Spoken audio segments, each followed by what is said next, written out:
네, 오늘 본문의 말씀을 통해서 큰 빛으로 오시다라는 말씀의 제목으로 말씀을 나누려고 합니다. 오늘은 대강절 네 번째 주일이고 이제 성탄 전 주일이기도 합니다. 오늘도 귀한 말씀을 통해서 대강절 네 번째 주일, 이제 성탄의 그 주님을 축하드리고 맞이할 준비가 끝나가고 있다라는 그런 마음이고 그때입니다. 세상은 예수님의 탄생을 기뻐하고 기념하기 위해서 사실은 우리 교회에서, 기독교의 교회에서 대강절을 지키기 전부터 10월 말 이때부터도 보면은 이렇게 추리를 이렇게 장식을 굉장히 많이 해놓고 정말 온 세상이 반짝거리는 그 빛으로 충만한 모습들을 우리가 많이 보고 또 예뻐서 요즘은 그 카페들만 가도 평상 추리를 너무너무 잘 해놔서 거기도 막 사진들도 찍고 하는 모습들을 우리가 보게 됩니다. 그렇게 빛나는 그 아름다운 빛도 있지만 그러나 세상에 특히 오늘 우리 인류에게 진정으로 필요한 빛이 어떤 빛이냐면 오늘 말씀해 보니까 바로 예수님이 그 빛이시다 라고 말씀하고 있습니다. 16절에 보면 흑암에 앉은 백성이 큰 빛을 보았고 라고 말씀했습니다. 이 말씀은요, 예수님이 태어나시기 전 700년 전에 이사야 선지자를 통해서 하나님께서 700년 후에, 오늘 우리로 보면 2700년 후에 예수님이 2000년 전에 오셨고 그 빛이 온 인류에게 빛나서 어둠 속에 있는 인류가 아니라 빛 가운데 살 수 있는 길을 열어주실 것이라고 예언한 그 말씀을 마태 사도가 다시 이 말씀을 인용해서 오늘 마태복음 바로 4장 12절로 16절의 말씀을 통해서 말씀하고 있는 것입니다. 여기서 이 큰 빛이 바로 예수님이죠. 요한복음 5장 9절에서도 말씀해 보면 내가 세상에 있는 동안에는 세상의 빛이로라 이렇게 말씀을 하셨습니다. 그러니까 예수님께서 세상의 빛이다 라고 말씀하셨죠. 근데 이 요한복음 9장 5절의 말씀을 보면 이 짧은 말씀 안에 굉장히 큰 교훈이 담겨 있습니다. 여기 보니까 예수님께서 큰 빛이신데 이때 이 빛은 어느 때만 빛이 나게 했느냐 라는 말씀을 우리가 다시 생각해 보자는 거죠.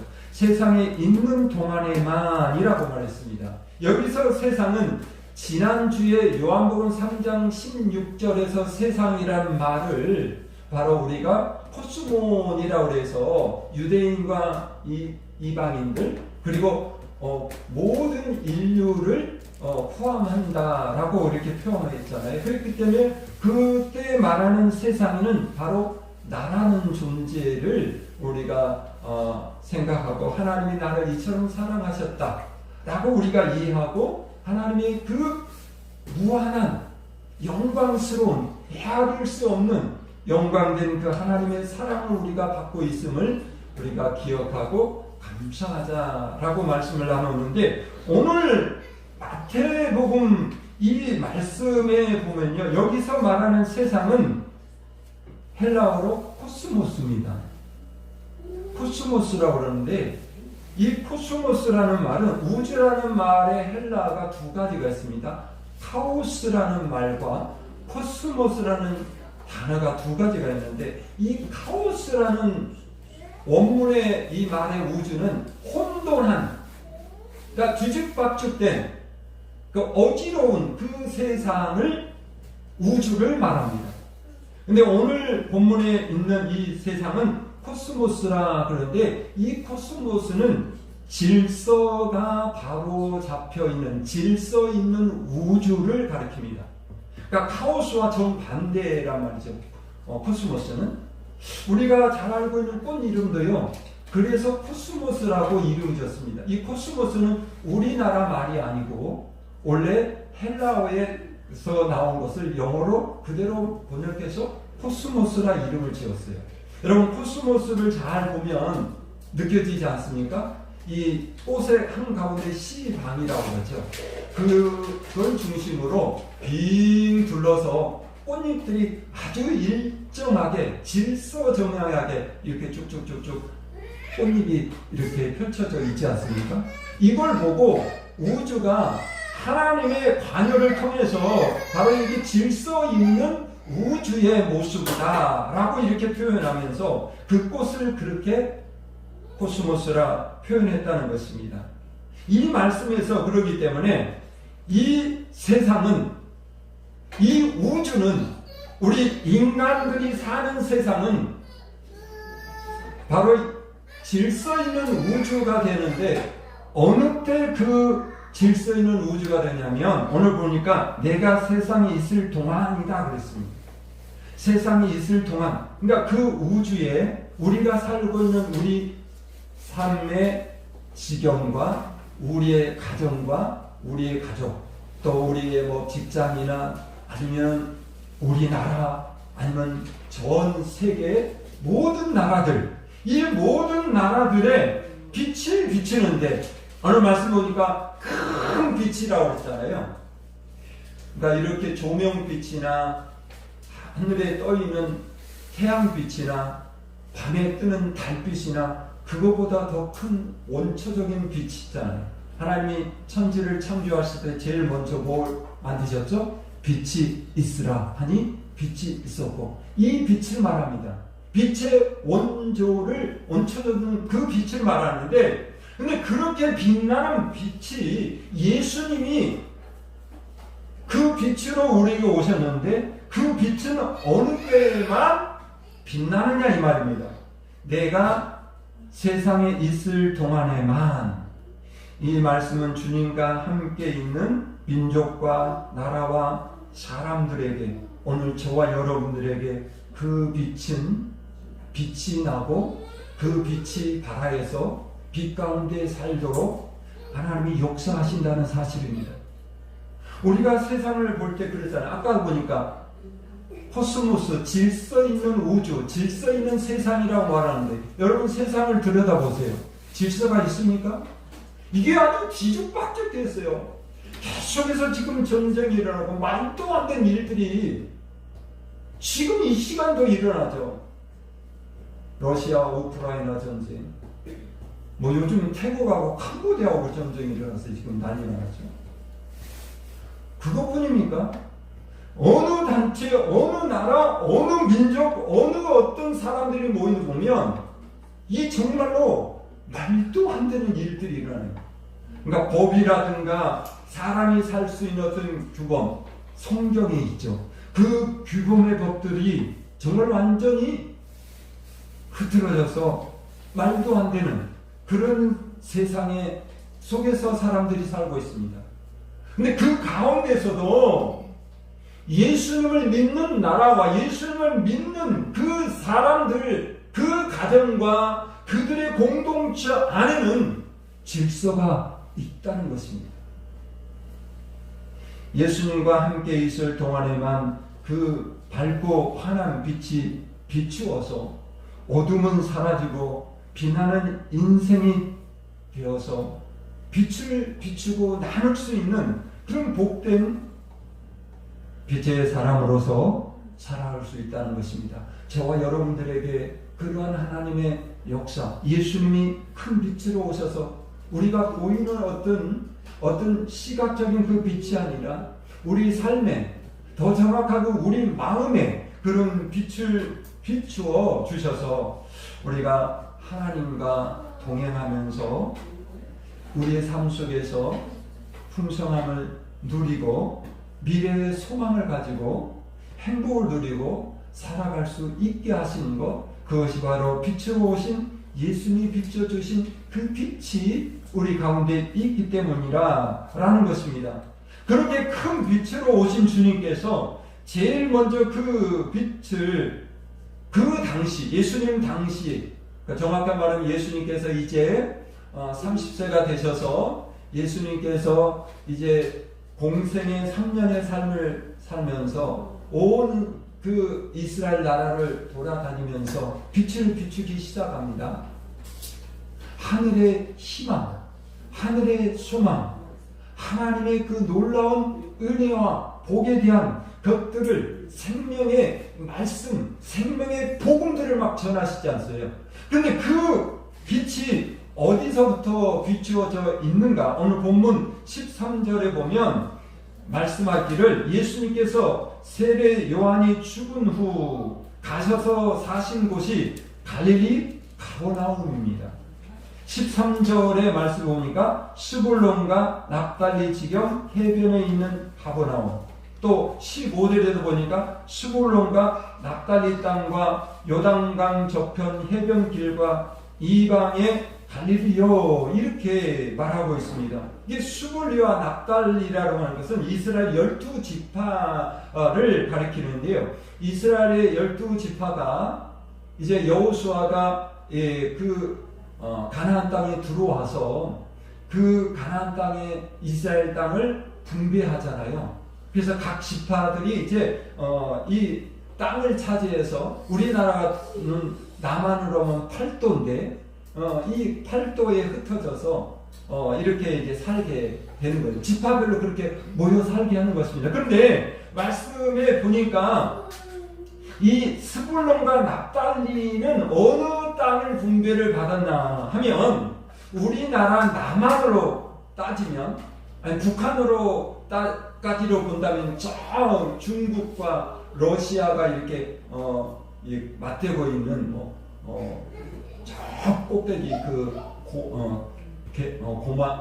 개마고인가 그런데 백두산 그 근처 우리 남한으로 본다면 더 쉽게 표현하면 우리가 휴전선이 있는 그 휴전선과 맞대고 있는 강원도 철원이나 아니면 저 멀리 있는 평창이나 바로 그런 그 지형인 것입니다. 그렇기 때문에 이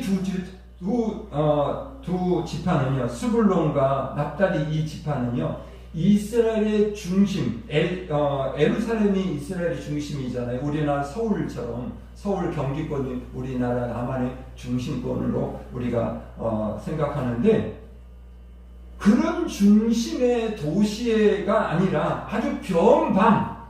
그때 당시는 더 그랬던 거죠. 요즘은 통신이나 이런 어떤 그 교통 이름이 잘 발달돼서 어디든지 갈 수 있기는 하지만 그때 당시는 그런 게 없는. 그러니까 아주 그 스불론과 납달리, 갈릴리, 가버나움 그런 지역은요. 이스라엘 사람들이 아마 거기 그때 당시에 한 번도 가보지 않고 죽은 사람들이 부지기 있을 거였습니다. 그러니까 저 전라도라든가 저 충청도라든가 경상도라든가 이런 사람들이 저 끝에 강원도 그 철원 그런 데까지 올라갈 염두가 없는 거예요. 그러니까 이 사람들이 같은 나라지만 몰라요. 그만큼 이 스불론과 납달리 그 지파들이 살고 있는 이 지역은 잊혀진 그런 지역이었고 사람들에게서 그렇게 인정받지 못했습니다. 그러다 보니까 그 두 지파의 사람들이 살고 있는 그 환경을 보면 아주 가난했습니다. 그리고 학식이 부족했습니다. 예수님이 12제자들을 보면 초등학교도 못 나온 베드로, 야고보, 요한, 야고보 많잖아요. 그러다 보니 중앙으로 지금 같으면 어떤 큰 기관에 취업이 돼서 그래서 어떤 그런 권세를 누릴 만한 그런 사람들이 없었어요. 그러다 보니까 당연히 무시되고 천대받았던 비주류의 사람들이 살고 있는 곳이 바로 스불론과 납달리, 갈릴리와 가버나움과 나사렛과 이런 지역입니다. 근데 말씀해 보니까 큰 빛으로 오신 주님은 지리적으로 변방이었고 사회적으로 비주류, 즉 가난하고 천대받았던 이 지역 갈릴리에 먼저 빛을 비추셨다는 거예요. 가버나움, 갈릴리 옆에 가버나움입니다. 그 지역에 먼저 예수님이 오셔서 빛을 비추기 시작합니다. 무슨 말입니까? 복음을 전하기 시작했다는 거예요. 하늘에 그 구원, 하나님의 어떤 그 빛을 전하기 시작한 곳이 바로 이런 지역이었다는 거죠. 사랑하는 성도 여러분, 주님께서는 약한 자를 강하게 하시는 분입니다. 성경에 계속 사도 바울도 말했던 것처럼 미련한 자를 들어서 지혜롭게 사용하신 분입니다. 가난한 자를 부유하게 하시고 그 가운데서 하나님을 부욕해 하시는 그런 사람으로 사용하십니다. 신명기 7장 7절의 말씀을 한번 보도록 하겠습니다. 신명기에서도 이렇게 말씀하겠습니다. 같이 읽겠습니다. 시작. 여호와께서 너희를 기뻐하시고 너희를 택하심은 너희가 다른 민족보다 수요가 많기 때문이 아니니라. 너희는 오히려 모든 민족 중에 가장 적으니라 하면 하나님, 예수님이 그 사역하시고 하나님께서 그 들어 사용하시는 민족과 또 그런 어떤 부족들과 그 사람들을 보면 오히려 수요가 작고 어떻게 보면 약한 그런 자들을 먼저 하나님께서 들어 사용하시고 그들에게 빛을 비추신다는 것입니다. 그래서 큰 빛으로 오신 주님께서는 작은 지파, 가난한 동네, 적은 무리들에게 먼저 빛을 비춰주신 것입니다. 이것이 바로 성탄에 큰 의미가 있습니다. 큰 뜻이라고 볼 수 있습니다. 우리가 비록 작은 자이고 세상에서 권세가 그렇게 높지 않은 자일지라도 큰 빛 대신 주님의 빛이 비춰줌으로 하나님의 백성이 되었고 왕같은 제사장들이 되었고 하나님의 나라에 소속된 자들로서 하나님의 나라가 일컬음을 받는 참으로 영적으로 육신적으로 부요하고 영광된 삶을 이 축복을 누리게 되었다는 사실을 믿을 수 있기를 주님의 이름으로 축원합니다. 늘 말씀합니다. 말씀은 바로 예언인데 저는 늘 그렇게 예언합니다. 우리 자녀들이 믿음의 3세, 4세가 되었을 때는요, 권세도 물질의 부요함도 그 믿음의 크기도 깊이도 넓이도 우리 때보다 상상할 수 없는 큰 하나님의 역사를 일으킬 수 있는 그런 우리 자손들과 후손들이 되어서 하나님이 비추신 주님이 비추신 그 빛을 빛내는 그런 귀한 하나님의 가문의 믿음의 가문의 자녀들과 그 가정이 될 줄로 믿습니다. 요한복음 8장 12절을 말씀해 보면 이렇게 말씀하고 있습니다. 같이 읽어보겠습니다. 시작. 예수께서 또 말씀하여 이르시되 나는 세상의 빛이니 나를 따르는 자는 어둠에 다니지 아니하고 생명의 빛을 얻으리라. 아멘.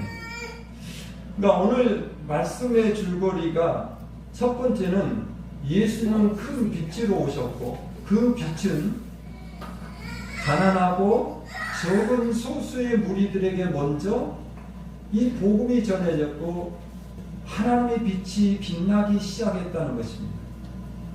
그게 바로 저와 여러분들이라는 거죠. 그런데 우리가 이 빛 가운데 살고 있는데 빛 가운데 있는 자들은 어떤 자들이라고 했습니까? 오늘 말씀입니다. 요한복음 8장 12절에 보니까 나를 따르는 자는 어둠에 다니지 아니하고 생명의 빛을 얻으리라. 어둠에 다니지 아니하고 사람들이 빛 대신 주님을 만나면 어둠에서 해방된다는 것입니다. 여러분, 우리가 예수를 믿는 그 순간 우리 안에 하나님의 빛, 주님의 빛이 비추어져서 우리 마음은 어둠, 보통 어둠은 죄로 우리가 상하지 않습니까? 죄는 어둠이고 또 우리가 의롭게 사는 그 의는 빛이라 이렇게 비유하는 것인데 신앙적으로 보면요 성경적으로 보면.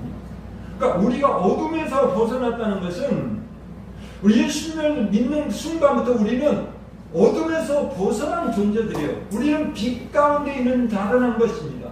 다시 말해서 죄와 상관없이 우리는 얼마든지 의로운 모습으로 살아갈 수 있는 환경 속에서 우리는 살고 있습니다. 사람은 굉장히 환경이 중요하잖아요. 죄인들과 같이 지내다 보면 따라서 죄를 짓게 돼 있어요. 우리 어린 자녀들도 굉장히 중요합니다. 행실이 불량하고 나쁜 짓을 하는 그 아이들과 어울리다 보면 그것을 배워서 같이 어둠 속에 불량한 행동을 하게 되어 있습니다. 그러니까 우리가 어려서부터 우리 자녀들을 빛 가운데서 자랄 수 있도록 우리 아이들을 주님께로 이끌어야 되는 것입니다. 그러다 보면 자연적으로 우리는 빛을 발하게 되어 있어요. 다시 말해서 어둠을 물리치고 의로운 삶을 살아갈 수 있도록 하신 것입니다. 근데 그것이 내 힘으로는 잘 안 될 때가 있습니다. 그때 우리는 꼭 알아야 될 것은 하나님을 믿는 것입니다. 그리고 하나님 앞에 구하는 것입니다.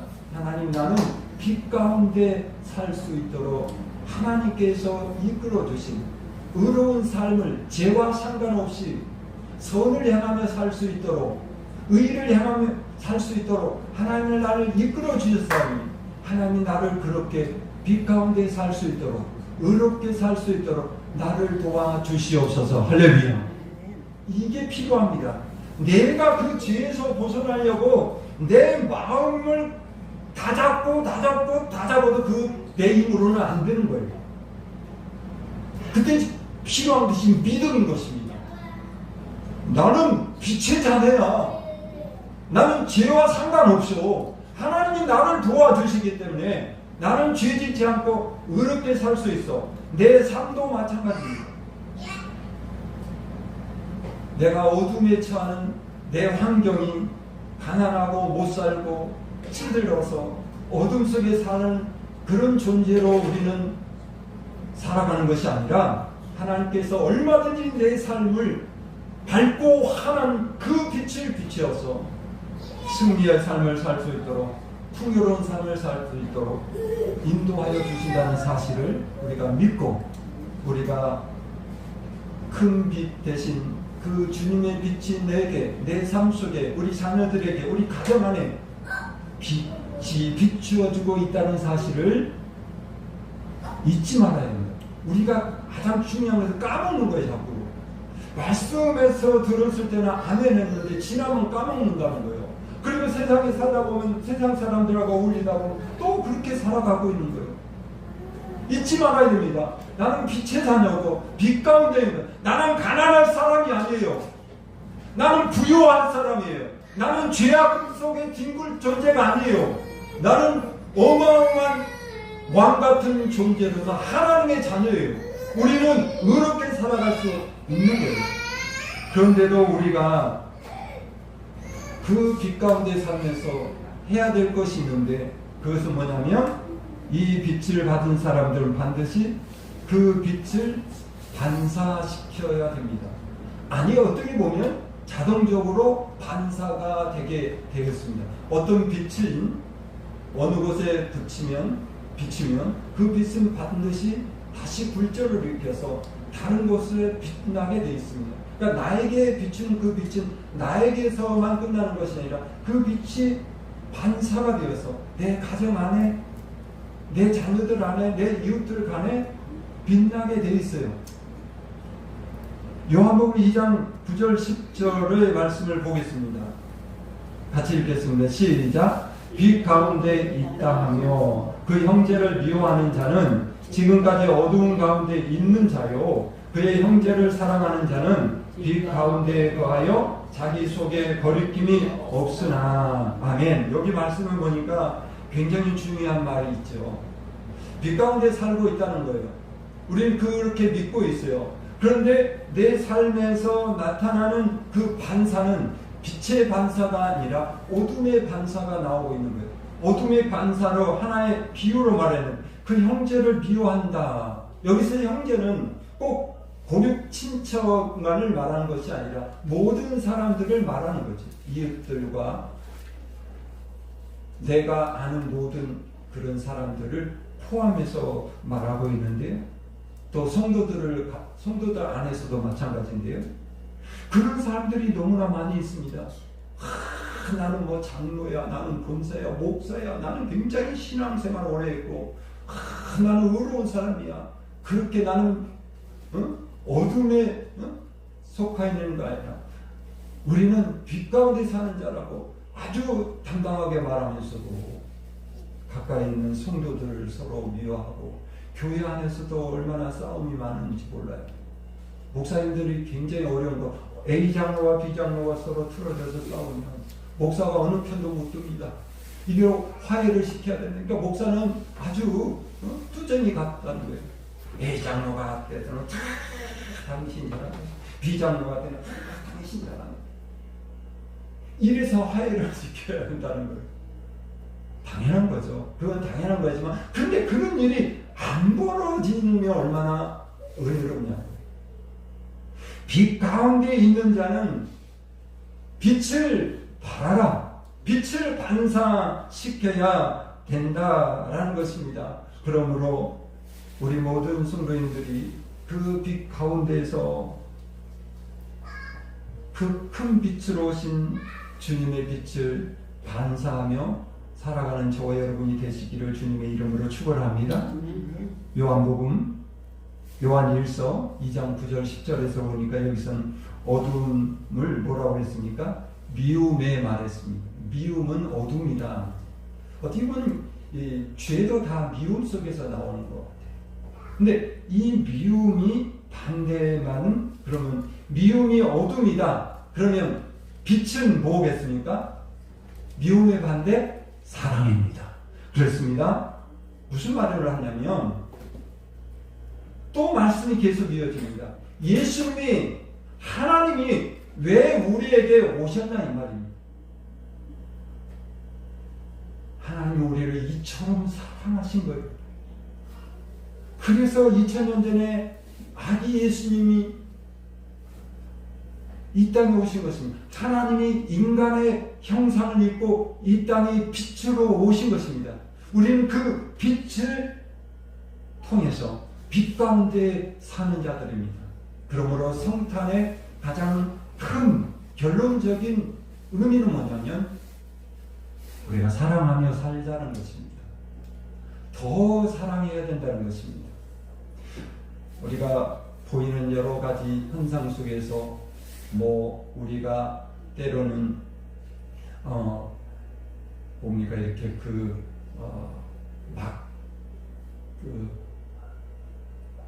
지적을 한다고 그러죠. 잘못된 것을 막 지적하고 또 비난하고 그런 것도 있지만, 오늘 다시 성탄절 이제 3일만 지나면 성탄절을 우리가 맞이하게 되는데, 바로 그 가운데 우리가 그 전에는 우리가 이 주님을 맞이한 그 마음의 그 길을 열자.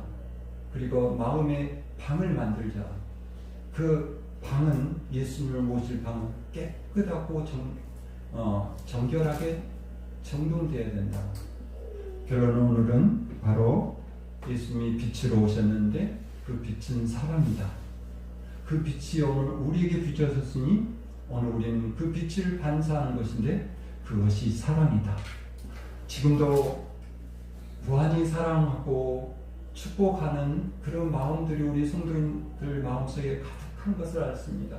우리 성도들이 가족들이 그렇게 많지는 않지만 우리 교회 안에 성도들이 얼마나 서로를 사랑하는지 그런 모습을 목회 따라서 볼 수 있어요. 느낄 수 있어요. 그래서 저는 굉장히 행복한 목사다. 저는 늘 그렇게 생각합니다. 그런 그 사랑의 빛을 더 두텁게, 더 멀리, 깊이 비추어서 우리 주변에 내가 가는 그곳에 사랑으로 가득 찬 그런 놀라운 역사가 일어날 수 있기를 주님의 이름으로 축복합니다. 기도하겠습니다. 하나님 감사합니다. 하나님께서 오늘도 귀한 말씀을 통해서 바로 성탄의 빛으로 오신 그 예수님이 큰 빛이시고 그 빛은 곧 사랑이라는 사실을 깨달았습니다. 그 빛 가운데 살고 있는 저희들이 이제 그 빛을 나누고 반사하고 비추어서 주님처럼 하나님처럼 우리도 무한히 사랑할 수 있는 큰 사랑에 우리에게 더하여 주시옵소서. 예수님의 걸어가신 이름으로 기도하옵나이다. 아멘.